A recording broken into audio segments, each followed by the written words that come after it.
OK, now it's time for the Top Gear Awards. Becoming a bit of a tradition, this. We've done it twice. Really, we're going to recognise the best and the worst from 2004, kicking off with this.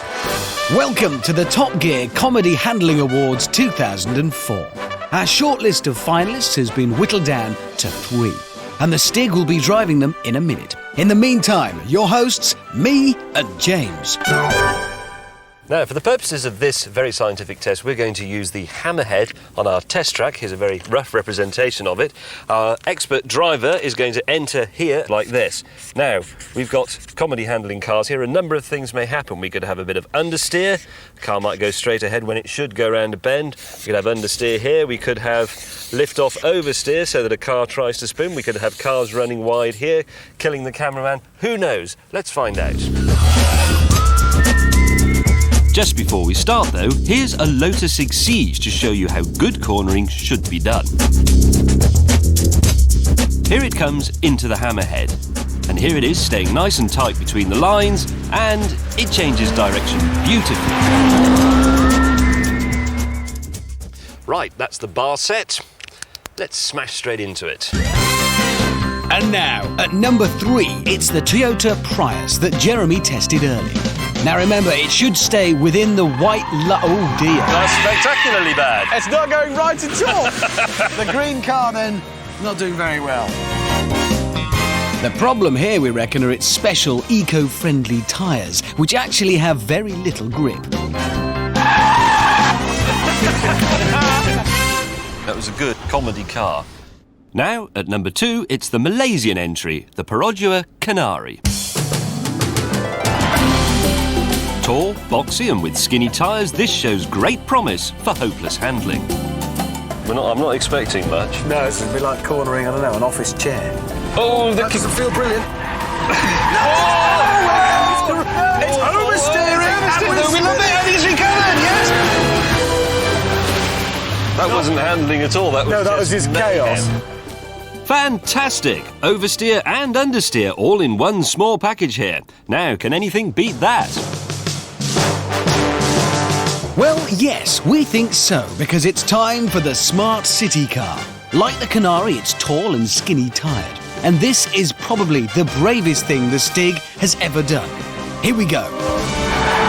That's the left, here comes the right, and there... It's complete... Well, it never even tried it. Oh, dearie me. Now let's see that again from the Stig's in-car camera. Look, he turns the wheel, and the car goes straight on. World-class understeer there. And so the award for the car that goes round a corner with the least dignity is the Smart.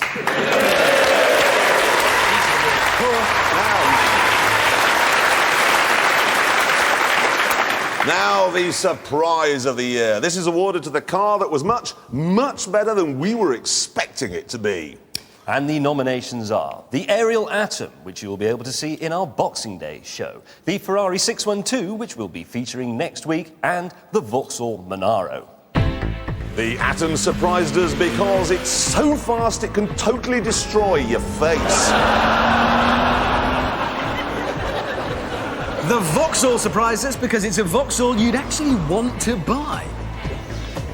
And the Ferrari surprised us because it's at least 2,000 times better than its looks would lead you to believe. And the winner is a big surprise. It's the Vauxhall Monaro!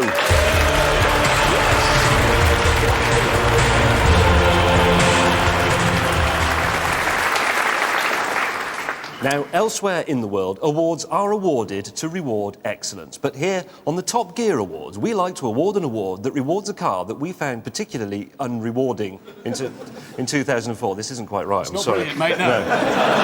Worst car of the year, It's the worst car of the year, Yeah. yes, thank you. And here are the nominations. Yes, indeed. We've got the BMW X3 because it's a big four-wheel drive off-road car that doesn't work off-road or on-road, and it's ugly enough to make small children feel sick. The CityRover, because Rover buys them from an Indian company for £3,500 and then expects to sell them to you and me for almost twice that. And the Hyundai Accent, which is wretched, whatever engine it has, but we were particularly depressed with the 3-cylinder diesel version. It really is less fun than drowning. And the winner clinched it by a mile, which it still took an hour to cover. The worst car of 2004 is the Hyundai Accent.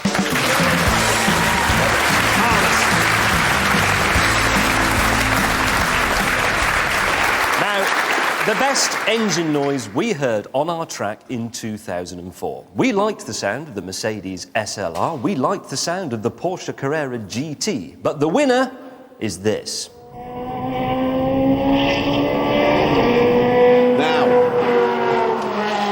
Does anyone want to guess what that is?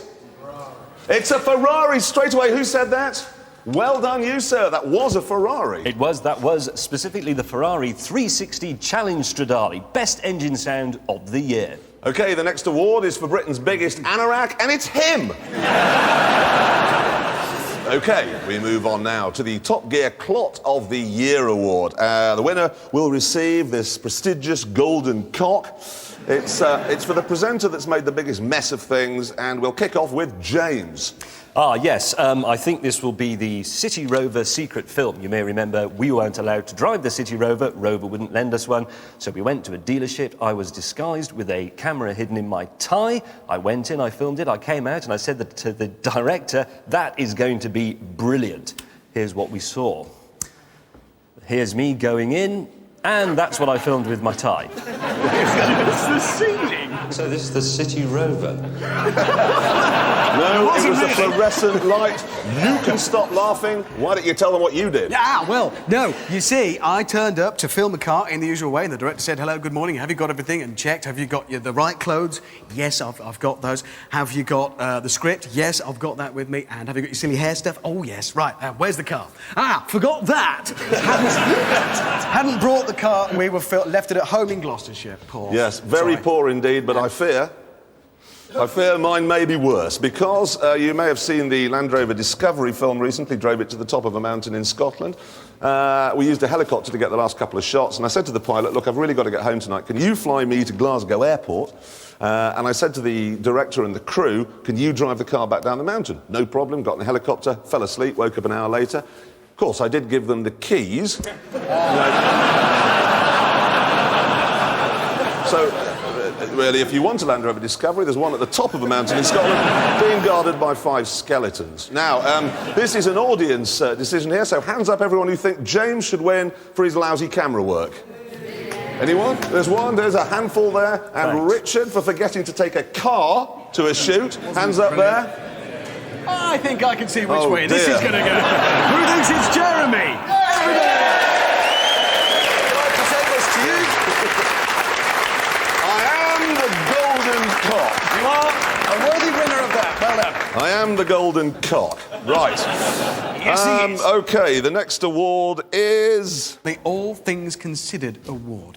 The award for the car that covers all the bases. Speed, style, economy, comfort, price, safety, the lot. In other words, this is the award for the best car of 2004. And the nominations are... The Jaguar S-Type diesel. It's peaceful, it's comfortable, it's economical, and yet in the hands of a German bird, it'll get round the Nürburgring in 9 minutes and 12 seconds. The VW Golf GTI. It looks good everywhere it goes. It's practical and it goes like stink. It is all things to all men. And then there's the Subaru Legacy Spec-B. We like the looks and the quality and the way they've shoehorned bits of the Impreza rally car into this impressive all-round family bus. And so, the winner, the Top Gear Car of the Year for 2004 is the VW Golf GTI.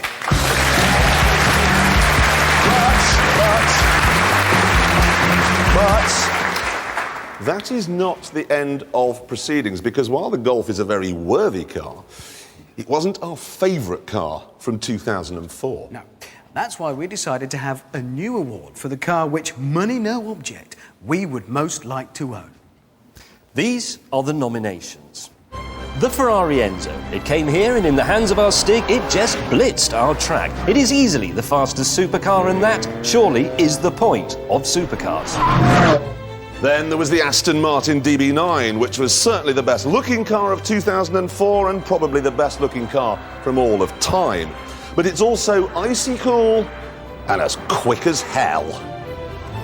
And then at the other end of the scale, we have the new Land Rover Discovery, which, as we proved when we took it to Scotland, really can climb every mountain and ford every stream. But there can only be one winner, and it is the Aston Martin DB9! That's our favourite car. Earlier this year, the Discovery beat a mountain, but in our race from Guildford to Monte Carlo in the last series, the Aston beat a 200-mile-an-hour train. It is utterly fabulous in every way. What a car.